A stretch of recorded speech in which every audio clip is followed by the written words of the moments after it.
গৌরীপুর গ্রামে একল বিদ্যালয় পরিদর্শনে যান বিজেপির প্রদেশ কমিটির সদস্য দিলীপ তাঁতি মহোদয়।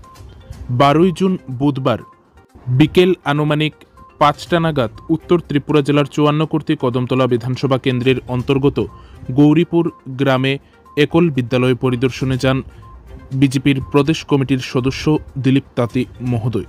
সেখানে গিয়ে তিনি একল বিদ্যালয়টি পরিদর্শন করেন এবং বিদ্যালয়ের কর্মকর্তাদের সাথে বিদ্যালয়কে আগামী দিনে আরও কীভাবে উন্নত করা যায় সেই সকল বিষয়ে আলোচনা করেন। পাশাপাশি বিদ্যালয়ে পাঠরত ছাত্রছাত্রীদের সাথেও কথা বলেন দিলীপ তাঁতি মহোদয় এবং বিদ্যালয়ের বিভিন্ন পরিকাঠামো দিককে আগামী দিনে আরও কীভাবে উন্নত করা যায় এবং একল বিদ্যালয়ে পাঠরত ছাত্রছাত্রীদের আরও উন্নত কিভাবে শিক্ষা ব্যবস্থা প্রদান করা যায় সেই সকল বিষয়ে বিস্তারিতভাবে আলোচনা করেন একল বিদ্যালয়ের কর্মকর্তাদের সাথে বিজেপির প্রদেশ কমিটির সদস্য দিলীপ তাঁতি মহোদয়।